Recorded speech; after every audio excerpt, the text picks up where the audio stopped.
Good afternoon. Good afternoon, everyone here in Ziemeļsala discussion tent. Whatever you are joining us in person or remotely or watching this discussion afterwards in recording, regards to our friends from Wiederosen who also are ready to follow this discussion. Today's discussion is about change of systems, about redefining meaningful life and support for people with disabilities. And yeah, my name is Ilze Kurme, and I'm the chair of the board at Kemhill Village Roškalni. Today I will be guiding and moderating this conversation, and in my daily professional work I'm involved in social policy making, more precisely in children and family policy, and providing also supervisions for professionals across various fields. And my voluntary works already for 10 years goes to Kemhill Village Roškalni, where I'm assisting with fundraising and communication matters. And yeah, just for introduction, Kemhill Village Roškalni is a part of international network of villages, of Kemhill villages. There are more than 100 villages around the world. A lot of them are in Scandinavia, also in Asia, United States and Russia, and also other countries. And the main idea is to have a home for people with mental disabilities, where together with co-workers live and work and feature different workshops. And for example, as in Roškalni, it's a workshop of paper and cheese and tea production, as well as Roškalni have livestock farming and garden for both personal use and also for sale. Yeah, now our discussion today is based on two parts. One is inspiration from a remarkable and wonderful Norwegian documentary, Being Ula. There will be demonstrated fragments which we all can see together here, and then we will engage in a conversation with the panelists and have some reflection about what we are seeing and what we would like to emphasize on. And last some 5 to 7 minutes will be in the end will be questions and answers from auditory, so please be ready to ask anything you see that maybe is interesting for you to understand more deeply. And now let me introduce you to our discussions today's panelists. And the first panelist is Ole Henningsen. The main character, if I can say that, it's like from the fiction films of film Being Ula. Ula has lived in Kemhill Village, Wiederosen since 2013, and he is working in the local shop and running Sandy's Cafe. He serves as the village meeting reporter and enjoys forestry work. And his role in the film. For his role in the film, Ola has also received several awards like Golden Frame and Jonas Award. And Ola is delighted to have participated in firework events in Roškalni and have been in Latvia for several times. The next participant, Ola, welcome. The next participant is Ragnhild Nost-Bergen, a Norwegian director and photographer. In 2023, she directed documentary Being Ula, but the work already started long before 2033. And this sensitive portrait of Ulas is like a fight for equality and independence in the Wiederosen community, and the film has won several awards also, including prestigious Jonas Preisen. And both Ulla and Ragnhild also has participated in film-based discussions at several film festivals in different countries. Well, the next participant is Vilnis Neimanis, co-founder of Kemhill Foundation Roškalni back in already 1999. It's the time, Roškalni working in Latvia.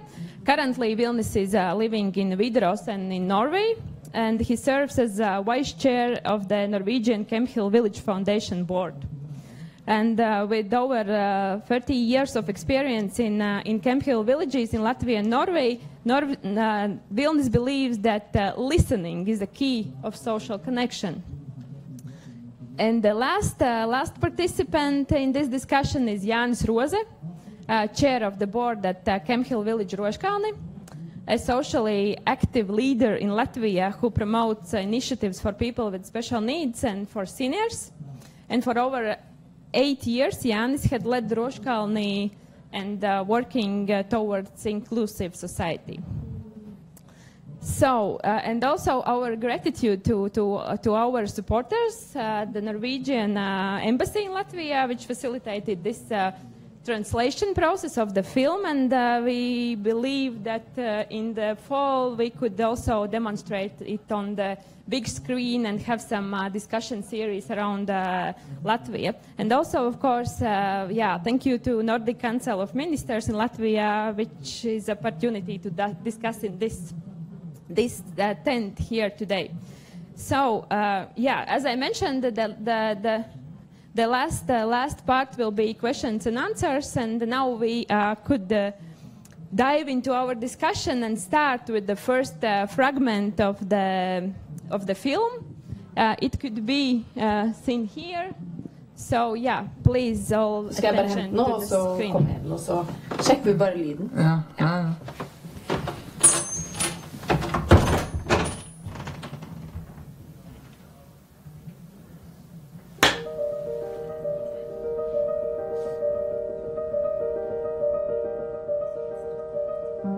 Jeg var vel sånn 11 år eller noe sånt nå, tenker jeg.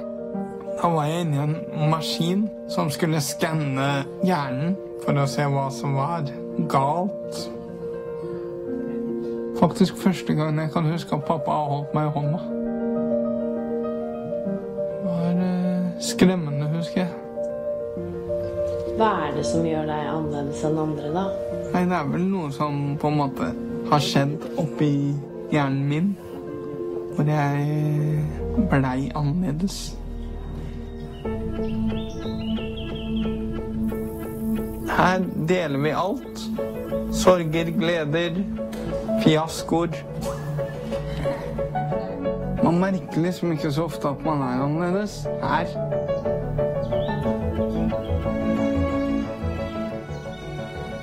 Jeg føler liksom at jeg har blitt voksen, tror jeg, på en måte. På den lille tida jeg har bodd her. Jeg og Lasse, vi jo bestevenner. Hei! Hei, Ola! Går det bra?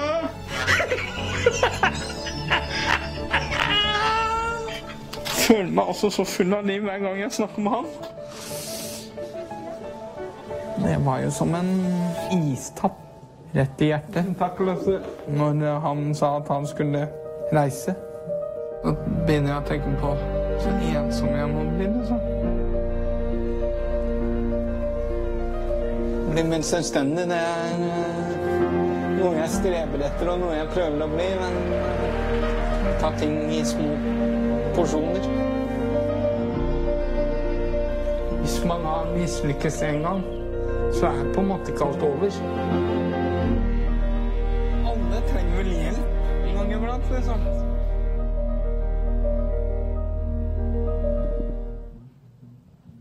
Yeah, thank you for this trailer of the film. It's like a journey through all the film content. And now we can see the first part. For lyden. Så kan du klappe.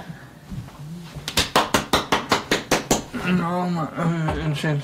Nei, det går fint. Du kan ta ett ordentlig klapp, og så skal jeg bare hente noe, og så kommer jeg inn, og så sjekker vi bare lyden. Ja.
Jeg begynte vel å tenke på hvorfor jeg egentlig hvorfor det gikk så tregt alt mulig på en måte. Hvorfor jeg tenkte mye saktere enn alle andre, hvorfor ikke jeg var den første til å rekke opp hånda, hva som liksom kunne være grunnen til det og alt sammen.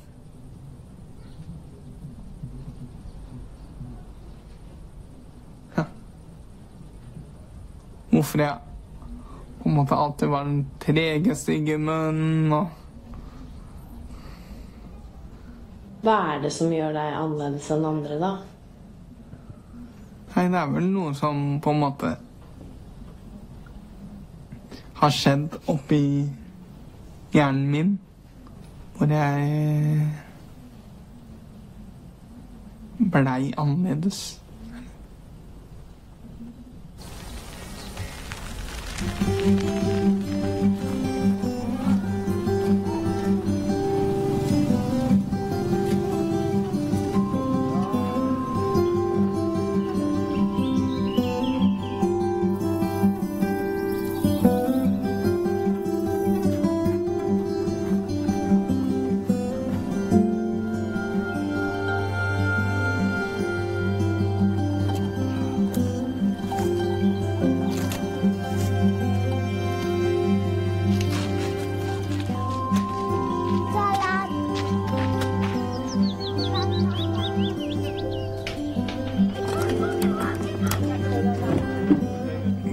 Kollektiv. Du kan kalle det en sånt utvidet kollektiv. Her deler vi alt. Sorger, gleder, fiaskoer, jobben. Ja, vi jobber på verksteder. Først så har vi urteverksted og togverksted, gjestehus, butikken, gården, meieri, matforedling, gartneri, utegruppa, vaskeri, barnehagen, sykkelverksted, snekkeri, veveri. Noen har glemt bakeri.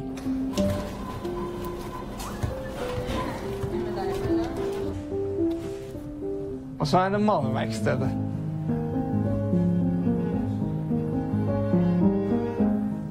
Alt det man er. Livet generelt.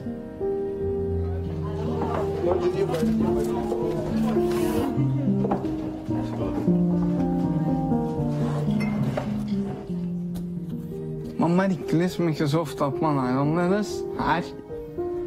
At det på en måte ikke noen forskjell på de som trenger hjelp og de som utøver hjelpen.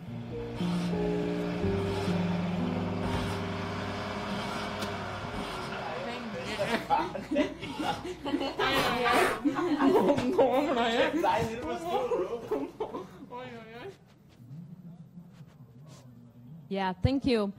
In those first 6 minutes, we get some glimpse into the life in Vidros and in this environment and community, which is known of its inclusive spirit and also slower pace of life and deep focus on equality and understanding.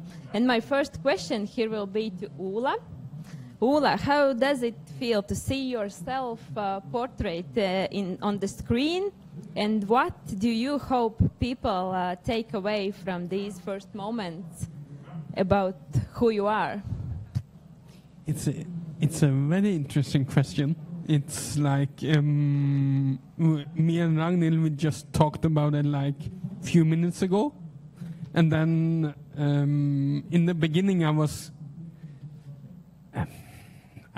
I didn't know really what Ragnhild wanted. So I was trying to play a character. But then I understood in the when time go, I understood that Ragnhild wanted Ola to tell his story as Ola, not as a character or as a other person. So she reminded me of like what the point with the movie was. It was really nice, and what people could get out of the movie is like I hope it's like people are like more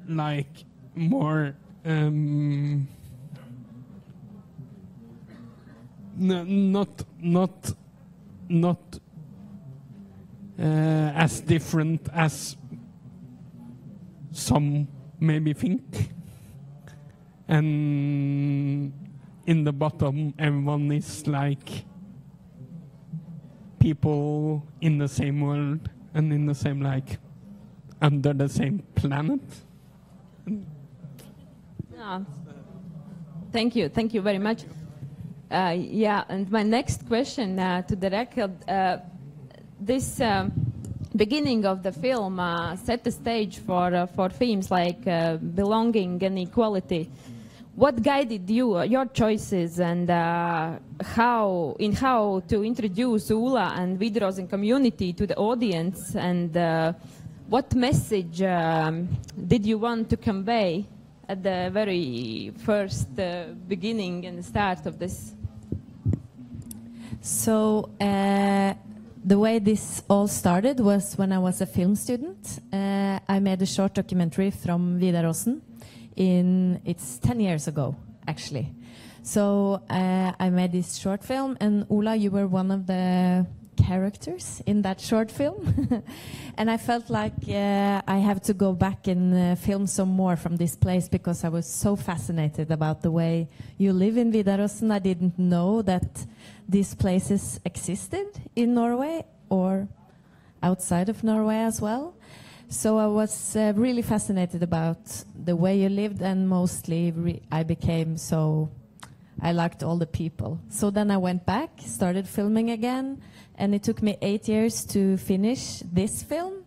And I always filmed with you, Ula, but I didn't know in the beginning it was going to be a film about you. That was like, it just happened. And then what I want with the film, I think it's the same as you said, Ula, to show that, first of all, we can live in different ways, and this is also a way to do it. And it's not suitable for everyone, because it's an alternative lifestyle, but it's important to show. And mostly it's to show that we are all humans, like we have the same struggles and the same joy and that type of thing. And Ula and me were almost the same age, so things we talk about in the film, we feel it kind of the same mostly, right? Yeah. Mm-hmm. If I can continue on the term the same, Can I ask you about, film has achieved remarkable success, and you have screened it in a lot of countries. Maybe how does it feel about recognition of audience and the feedback of audience? Is it the same, or is there some different reactions and feedbacks in different countries? Maybe from your experience. Yeah. So first we started with the big tour in Norway when it was out in the cinemas 2 years ago. We traveled a lot around Norway. Yeah. And that was really nice. And when we started showing the film outside of Norway at different festivals, the response was the same as in Norway. People had the same questions, the same reactions, and I think that's kind of nice that the film, people outside Norway also get something out of the film, and to see that, it's the same questions. Yeah, the same reactions. I really like that, actually. Yeah, like identifying with the same values on the same page. Yes, and they are interested in the way of living. They are interested in Ola. How are you doing today? It always comes a lot of questions about you. So when I travel alone, I'm trying to answer for you. Yeah, but we're really happy about that. That outside of Norway, people also get something out of the film. Yeah. Thank you. And I would like to bring in the broader context of Kemhill communities, maybe with Vilnis and Jānis. And the film introduces Vidrozen as a place founded on inclusion and respect. And also from the experience with the Kemhill communities, what makes, maybe in the beginning to Vilnis, what makes this kind of environment so unique, and how does it shape someone like Ula's, as we see in Ula's life, as we see in the beginning of film?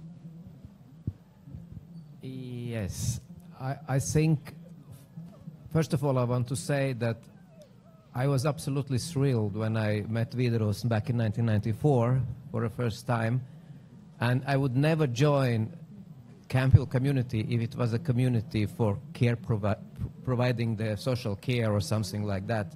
That was a life. That was a community where we really wanted to share things we do together, we live together. As Ula says in the beginning, life in general, right? And this has always been, in a way, my ideal, and this was also a reason why we wanted to bring this impulse back to Latvia from Norway, in a way, but that's, yeah, and this changes not just Ula. If I'm one, and this inclusion, I think the last person usually we forget to include is ourselves. We do think we include everybody, working hard to include people, but I forgot to include myself. And this inclusion, both ways, this mutual inclusion, that is what really has, that's the whole key for me of success, in a way. If this works, then it works for everybody. Is it good? Yeah. Jan, and how do you see the Latvian situation, and maybe the way how Kemhill Roškalni become actually? Yeah.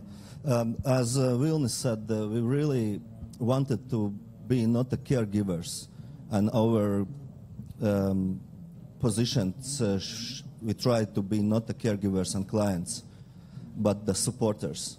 And I have feel many times when actually I have to be supported, and especially when our big living house burned, I get many support from our villagers. Of course, we have to work in a frame of the law and regulations, but if you look to this regulations flat and just dry, then you become a caregiver, and only when you put their humanity and really a willingness to hear each other then it happens. And that's how we really try to do this. It's not easy, but we have to manage that. Yeah, thank you for this insight in the community. And maybe before we are going to our next part of the film, it's very important to understand that it's not about people with special needs or something. It's like environment which supports us, and environment where this inclusion is alive, not formal or not put on the page in the specific values. It's very, very, very important now. And maybe if I can ask for the next fragment of the film.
Period hvor jeg tenkte det.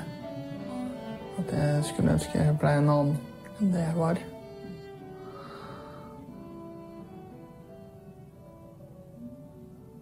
Det er vel faktisk første gang jeg nå sier det til noen, men faktisk det er sannheten.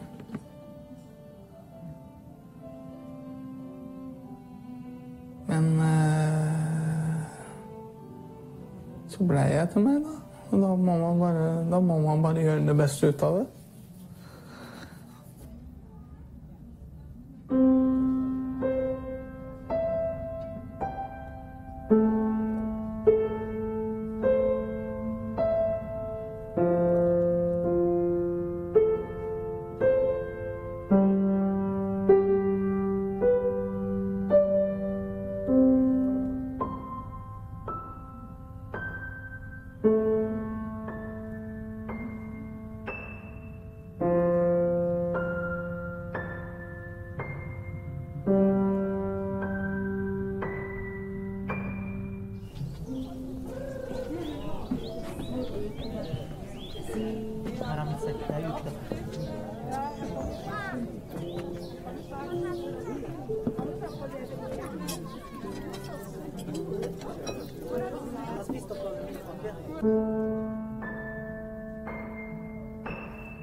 Nå øver jeg altså på noe jeg skal fremføre for Elisabeth. For 70-årsfeiringen hennes. Fordi Elisabeth har gitt så mye til landsbyen. I den tiden hun har bodd her. Da er dette et bidrag fra meg. Som en takk for alt hun har gitt.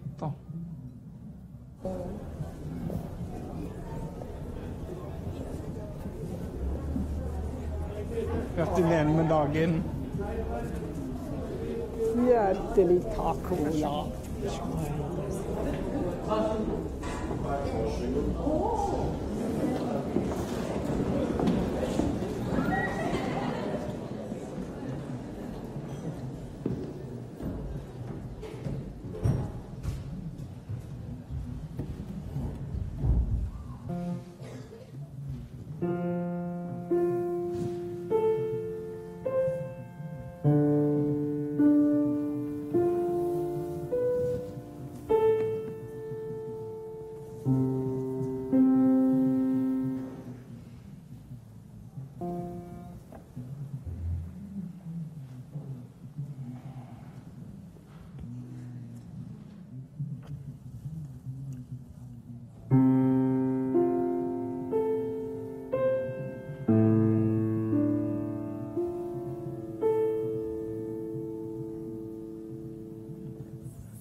Kom her.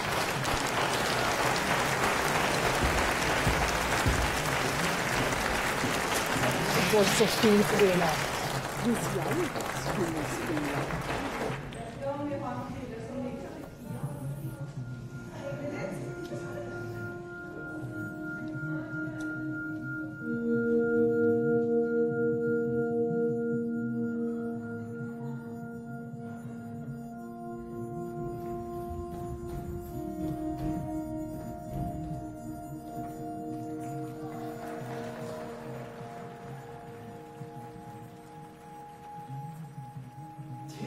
Tusen hjertelig til alle sammen.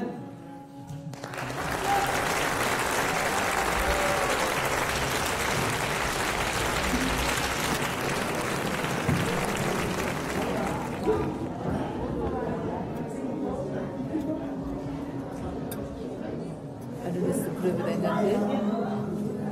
Jeg kan være med hvis du vil. Kanskje. Vil du?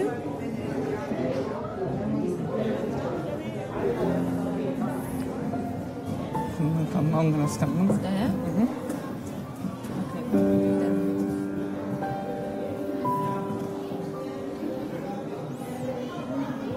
Etter pausen? Eller? Jeg vet ikke. Skal vi spørre Rune? Gjør det etter pausen? Ja? Skal jeg si det til Rune?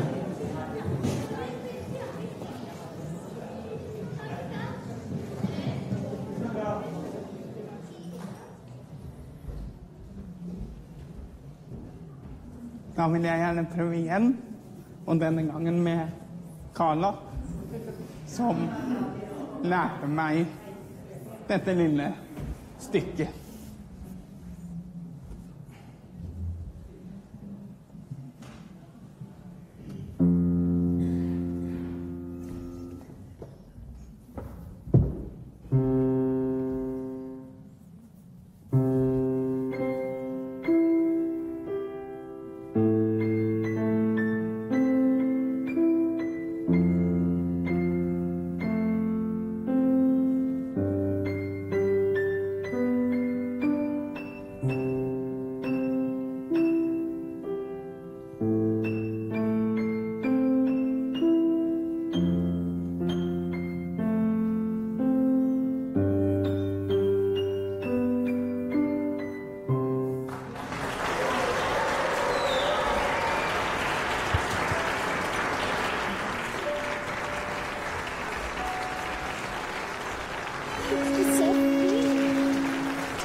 Jeg var nesten på gråten den første gangen.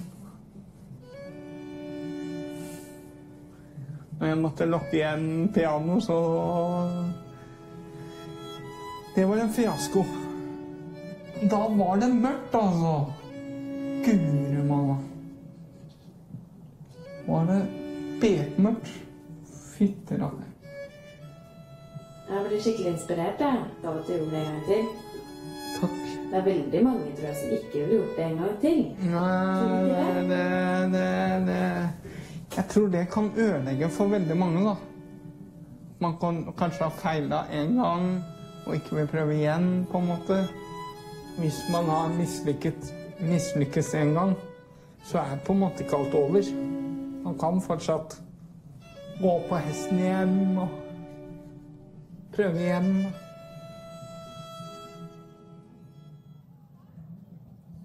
Yeah, thank you for this one, demonstration, and Ola. This fragment is incredibly, actually, personal, and you shared your feeling about being a burden, and then you wished to become someone else, but now you've come to this acceptance also of yourself.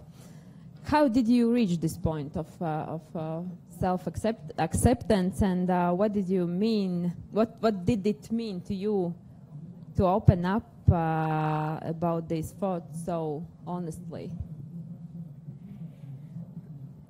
It meant a lot. I think it was like it has made me, from my point of view, a bigger person, and a bigger, get a bigger understanding that life is just not about me, and that it's also people around who are trying to support and trying to understand what's going on. And it's sometimes it could be still hard to share, and there's still a long way to go, I can see, but I'm starting to get also better with it, and starting to connect also with new people who are coming to Vidarosen and living again the next year. And it's tough, but it's I think I started to get a little more a little more unselfish, maybe, starting to open up to the new people, and to be not some to try to share what my thought is, and because it's not, I think it's not fair. From my point of view, it's not fair for the new ones who are coming, that I'm just also being with myself, and try to open up, because they come there because they want to support and want to understand. And many people are considering working in this kind of area, right? And it's a good learning period this year, and it's also good to have Vilnius and those who are there for 10 years, 12 years, who could understand, who knows the system, who knows the persons better than the ones who are just there for 1 year. It's also good to have, but it's good to have some fresh blood also inside. Vidarosen, it's good. Yes, thank you. And I think you're really big person, and also this your story gives an inspiration to a lot of us to see how to overcome our difficulties. But maybe speaking of piano performance, how did you find the courage to try again after this first fiasco, as you called it? Really, I can't. Until this day, I can't understand how I could, how I managed to, find this courage to go up and do it again, because I'm not that kind of person who is, I'm a master of,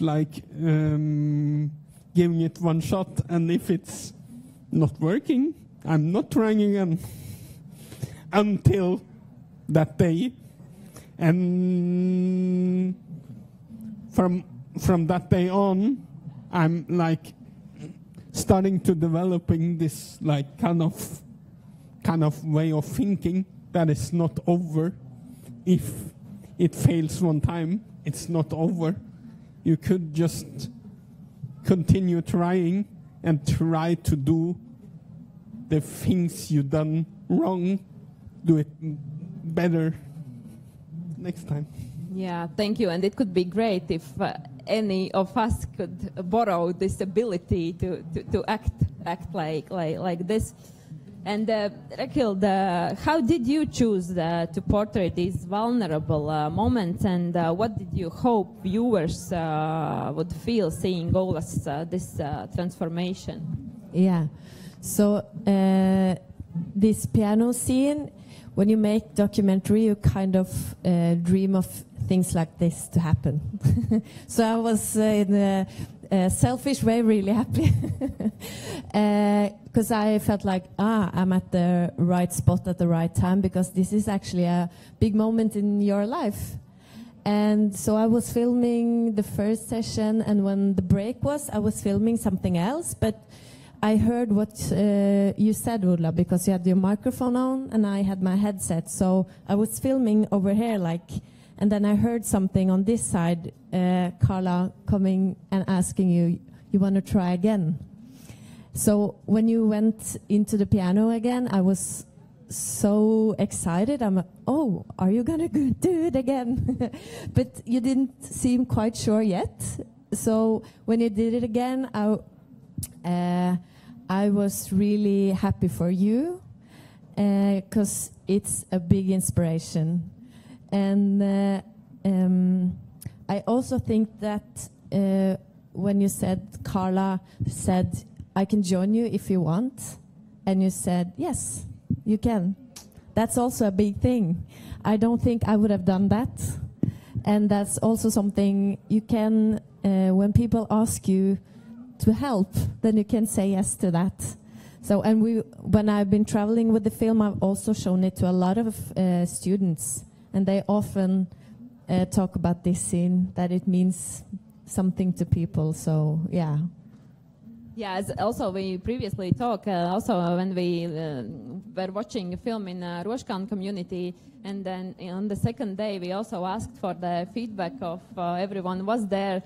This scene was the most remarkable and most well known in this. But maybe if I can switch to Vilnis and Jānis about the chemical environment and how do this helps individuals to overcome this feeling of being a burden, and to way of wanting to be someone else, but not ourselves. Yeah, what's the helping mechanisms in how do you see it, looking your experience through all these years? What are the key issues? I think Ulla says it already in the beginning of the movie, that I wanted, or started this shot, that I wanted to be somebody else for quite a long time. And this is absolutely familiar feeling for, I believe, everybody at a certain point. And on another hand, we have this feeling wanting to be independent. I will manage. It's my life. I will manage. And then Ulla says in the very end of the movie, which we are not showing, that actually I am independent because I live in community, because I have Carla who can help me and support me in the moment I need most. And this is my experience living all those years. Also myself, I just can speak about myself. That recently I did something very, very stupid, where actually I could even been thrown out from Vidarosen if you want. But I got a chance to and lots of support and trust in me that I can. That was a stupid deed, but it wasn't me. And this trust gives you such a courage. It's such an encouragement. So it's in everybody's life. And it's, as I said, this does wonders. If you really live and work together and have this awareness about each other, the miracles happen every single day. Now it's very idealistic. Then maybe, Jāni, what should we apply to our system or a new way of thinking, how to make it real? I want to keep this possibility to make mistakes, because as Ulla said, that was the biggest moment of his life. What was there? There was a Ulla's mistake, but actually that's what everybody do. We do mistakes, and that's so natural, and it's a part of our growing. If we will not do mistakes, we will not get the result. And it's nice if you have around you the people that can support you, not digging you or judging you, but supporting. And I think this is so important for growing and so important to get result. Let everybody do mistakes. Yeah, give some safe space to have mistakes and do one more time. But what do we need for that? Why we can't do that now? We are finding out that if someone do something wrong, it's easy, and from one hand it's easy, from other hand it's absolutely hard. Listen each other and try to just to listen and make a dialogue. But how can we get this dialogue, for example, in social services? How? What are we lacking to have this experience or to have this practice in everyday life? You mentioned bureaucracy and the systemic approach and things like that. But how? What's the first step? How we can get further and start to change that?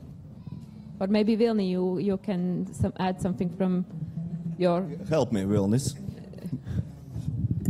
Well, I did say in very beginning about this including oneself, and what I do, when I don't include myself, then I have all the systems out of me, and I tick all the boxes, and everything is done. But actually, I haven't been part of it. And of course, this development today, which we have around us, it doesn't support necessarily this part. But to really meet oneself in those situations, and really, like Ulla says, really to become who am I, like accept that's me. And we are on the way. There are many, many things happening in society everywhere in the world, honestly, if you look around. But we still also are in this movement of institutionalizing society. So it's too, and the only place I can start, it's with me. How do I meet the world? How do I greet the people? What is my inner images I carry with me? It doesn't sound much, but it's actually a lot. I don't know if I can give a better answer. That makes me think about trust, and it's also needed to trust each other, to be me, and also to trust all our colleagues, all our parts of system, that they are doing their best. And that is going back to this allowing to make mistakes. I have to allow to. That's the most difficult thing in communities usually is to carry others' weaknesses. And this is, Zenta Maurinha says nicely that it's better to forgive 100 times than to not trust people at all. So it's tough.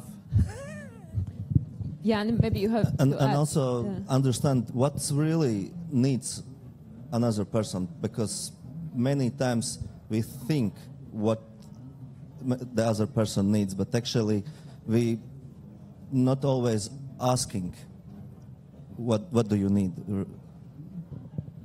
Just ask about your needs. Give a space for talk. Give a space for that. Yeah. Mm-hmm. But how can we learn to do that? How can we learn give space? Maybe I'm very practical in social field, so I can move step by step, and starting with that, it's like about general education, it's about special education for people in this work, or if we are making a plan now, we have to 3 points in the plan. Yeah, it sounds systemic, but maybe to start in practical way. Start with ourselves and start with. Yeah, my experience was very interesting. I never saw such people 15 years ago. When first time I came to Camp Hill village, Roškalni, and I have different background, not a social work, but being there and see so truly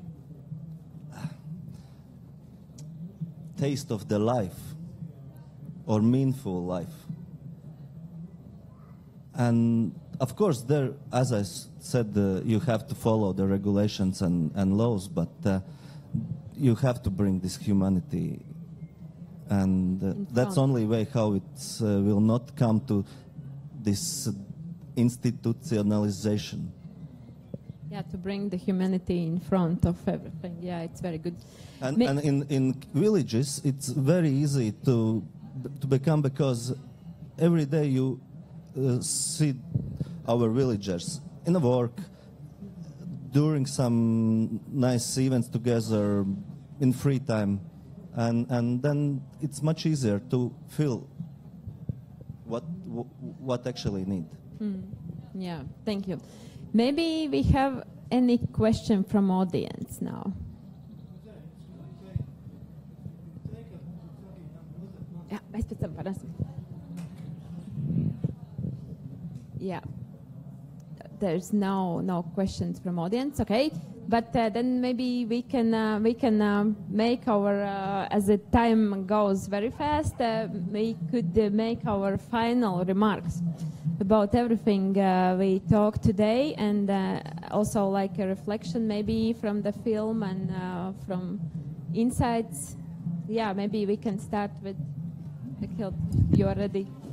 We have a story from when we had the premiere of the film in Tønsberg, your hometown, and we can use the time to share that story. We like the story.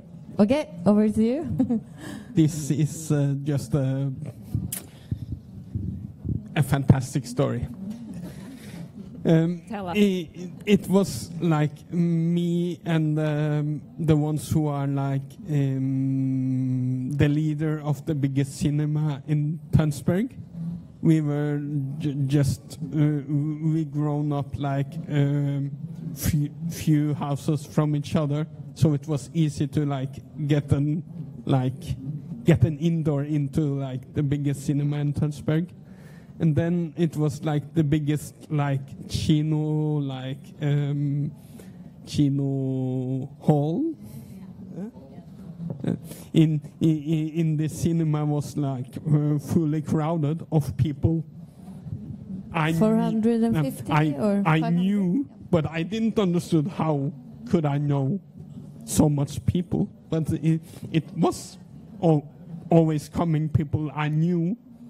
And then it was like, I don't know if it was before the screening or after the screening, then the leader of the cinema, he came, or he said that it was like 2 times that hall was like completely sold out.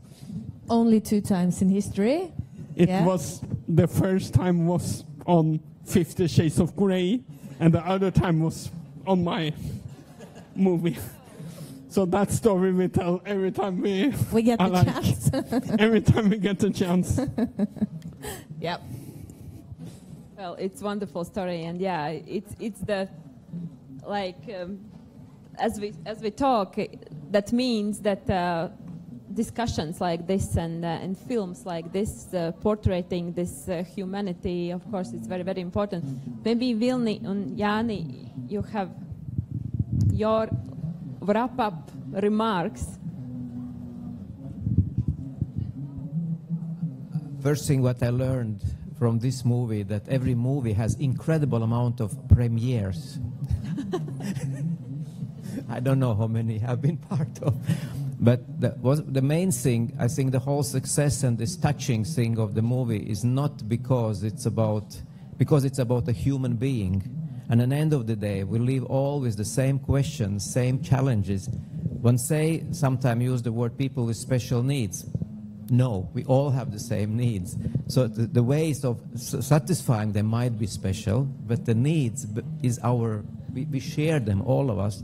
So it's difficult to remember that every day, every moment, all the time. But sometime it's nice to be reminded. So thank you for this movie. It was really great thing to happen to Widerøe and to whole campfil movement in Norway, and now it's going very much beyond the country, so it's wonderful. Thank you. And we hope we will have a premiere also in Latvia. Yes, thank that's you. what I wanted to say. I'm happy that we find a way how to translate this movie with Latvian subtitles, and we will do our best to try possibility to show for a bigger audience the movie. And welcome if there is somebody who wants to make movie about the Roškalni village. Welcome, because we have so much diamonds there. Yeah, there is really special story, very special Roškalni story about all the history in Latvia, if someone is interested. As well as after this discussion, we will stay here, and if someone has some questions about Roškalni village daily life, we can answer also. But for the wrap-up of this discussion, maybe, I can finalize with such ideas that, of course, we have to carry other weaknesses, and it's very important. And, bring the humanity in front. But the first and the last, actually, today's discussion wish for each of us could be to find the way how we let ourselves to be ourselves, and to have some place and people, like, is it community or only a people to really and truly belong, and to let ourselves and have a courage to, in the situations when there is mistakes, we can try one more time, and we have enough resources and support around us that is together with us, and we can do it. So a lot of thanks to all the audience, and maybe some inside remarks from Roškalni people. Maybe you can also say something that you have. Yeah, nāc. Rūta pirmā bija. Rūtiņa pirmā bija. Rūtiņa ņem. Rūtai.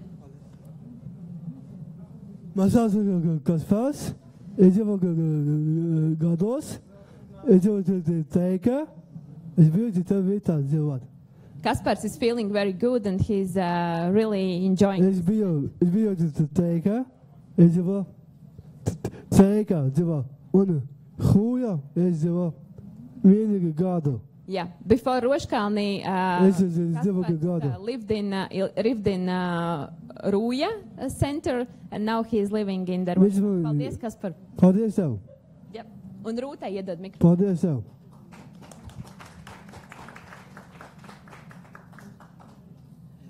Dzīvo Roškalni 21 gadi dzīvo. Rūta is living in Roškalni for 21 years. She's working in a paper workshop. Skolā taina buļcas. Dzīvo ilgi Roškalni. And making working books for Waldorf schools in Latvia and in Scandinavia. Man patīk, es lauka esmu. Dzīvo Roškalni, ilgi dzīvo. Yeah, Rūtiņa is really enjoying being in Roškalni. Mums ir govis, vistas, cēli šī piedzība. And there is a lot of cows and hens.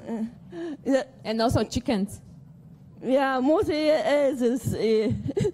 There is also a hedgehog in the Roškalni. Yes, papam. Donkey, not a hedgehog, sorry. Mēs saucam loka mašīnu. Nesauc govs, mums ir mašīna. Lokam mašīnu saucam. Yeah. And there is a milk machine for Well, yeah, then it could be the final, and if anyone has some wish or final remarks, please have, yep.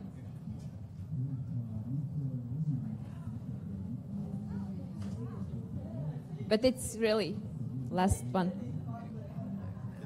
Labdien, es esmu Sigita. Es nāku no Ogres, bet dzīvoju 2 gadus jau Roškalnos. 22. novembrī atnācu. Esmu cāļu mamma un esmu krustmāte 2 teliņiem. Un liela saimniecība mums ir. Arī ir vecs ēzelīts, kuram arī 21 sauc Kogo. Un mums ir 11 hektāri un ņemamies pa saimniecību. Man ļoti prieks vēlreiz cēsīs, jo man te dzīvo paziņas. Paldies. Paldies, So Sigita is telling that she's a chicken mom. She has a lot of chickens in her responsibility, and she's enjoying having also here in Cēsis. Okay, then thank you very much for being here.